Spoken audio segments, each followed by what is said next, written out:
Bienvenue dans cette troisième vidéo de DaVinci Resolve 101, les bases de DaVinci Resolve, dans laquelle on va enfin entrer dans le Resolve. On va créer notre database, notre bibliothèque de projet, et on va la gérer. On va voir comment on la crée, comment on l'efface, comment on la sauvegarde, et comment on y crée des dossiers de projet, etc. On y va tout de suite, après ça.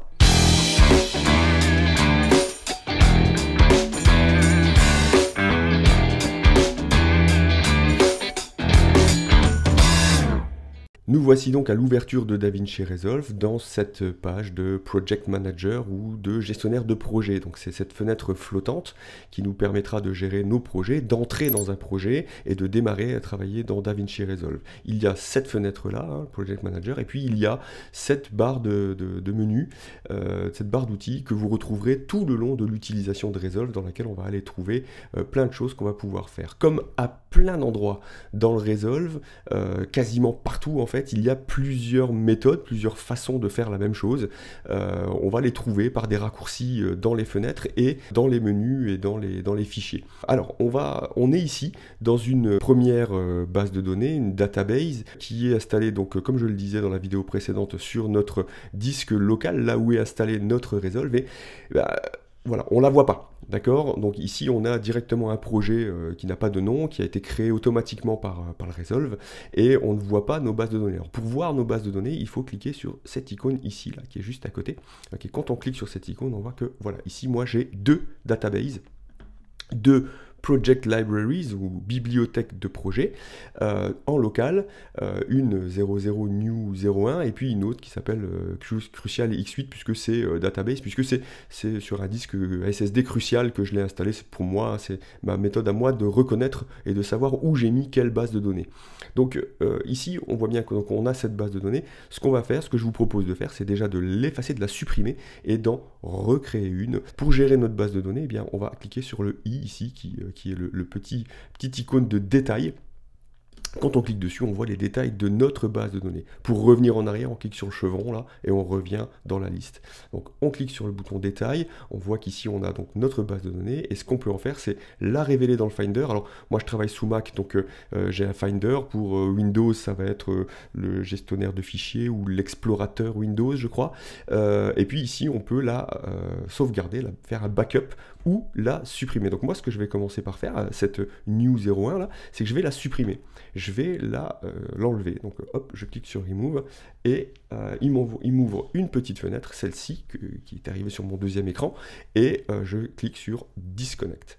Voilà, il la supprime, on se retrouve donc dans notre base de données cruciale. Donc ce qu'on va faire, c'est qu'on va créer une nouvelle, et donc pour ça, on va faire ajouter une bibliothèque de projet. Quand on clique sur ajouter une bibliothèque de projet, eh bien il nous ouvre une petite fenêtre, on va la nommer. Donc voilà, moi je l'ai appelé Resolve 101DB, et puis on va cliquer sur ce bouton pour aller choisir l'endroit où on va la déposer. Voilà, alors celle-ci, j'ai choisi l'endroit où je l'ai déposée. C'est l'endroit chez vous, là je l'installe dans mon SSD interne de mon ordinateur. Vous pouvez la mettre ailleurs si vous le souhaitez. Et je clique sur Créer. Voilà, Resolve crée une base de données et il crée automatiquement un projet qu'il ne nomme pas et qu'on pourra renommer juste ensuite.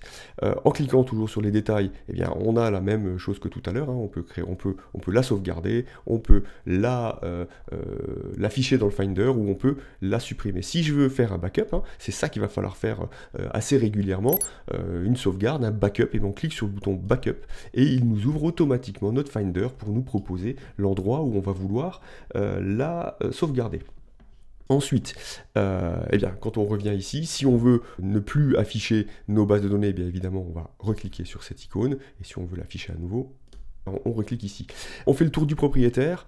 Ici, l'icône que vous allez retrouver à plein d'endroits dans le Resolve, qui est l'icône qui permet le tri, le classement. Donc quand on clique dessus, on va pouvoir classer ces bases de données par ordre ascendant, descendant, par l'endroit où elles se trouvent, leur statut ou leur nom. Voilà.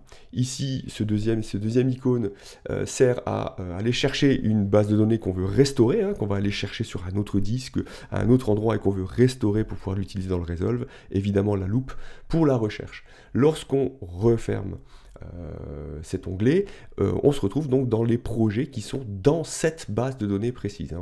Moi, je vais le laisser afficher pour qu'on voit bien qu'on travaille toujours sur cette base de données-là. Et donc ici, nous sommes dans les projets. On va à nouveau faire le tour du propriétaire. Ici, on a le petit bouton qui nous permet de créer un nouveau dossier. Donc si je clique dessus, il nous ouvre une petite fenêtre pour nommer son dossier. Et on a créé un dossier, d'accord. On peut aussi faire un clic droit et faire nouveau dossier, new folder, ok. Ok. Et puis, dans les dossiers, on va pouvoir entrer dans le dossier en double-cliquant. On voit bien qu'ici, il n'y a rien dedans. Et pour revenir dans nos projets, on va cliquer ici sur ce menu et on revient dans nos projets. Là, on est dans le dossier 1. On revient dans nos projets, dans notre database. Resolve crée, vous voyez, toujours un projet neuf, tout nouveau, et qu'il ne nomme pas. Une fois qu'on a créé ces dossiers de projets, pour les supprimer, toujours pareil, on clique dessus, un clic droit, et on peut supprimer son dossier, ici, supprimer. Voilà, à nouveau, tour du propriétaire. Ici, donc, on a vu qu'on pouvait créer un nouveau dossier. Ici, la possibilité de copier son projet pour aller le mettre ailleurs, une fois qu'il a été sauvegardé. Là, je ne l'ai pas encore, puisqu'on n'a que ce projet qui a été créé par Resolve, la petite réglette qui permet de rétrécir ou d'agrandir nos icônes, l'icône de classement, à nouveau, on peut classer ses dossiers ou ses projets par nom, par date de modification, par timeline, par format ou par framerate, nombre d'images par seconde. Ici, le petit bouton d'information, lorsqu'on clique dessus, il va nous mettre des informations sur quand est-ce qu'on a modifié la dernière fois nos dossiers ou nos projets, et puis il indique que ce projet a été créé en 1920 par 1080 et qu'il n'y a aucune timeline à l'intérieur. 1920 par 1080 parce que ce sont mes réglages de projet par défaut. Vous verrez qu'on va pouvoir aller faire ça ensuite. Si je supprime ça, voilà, les deux icônes qui permettent d'avoir un affichage en grille ou en liste. Voilà. Et puis, comme toujours, la petite loupe pour la recherche.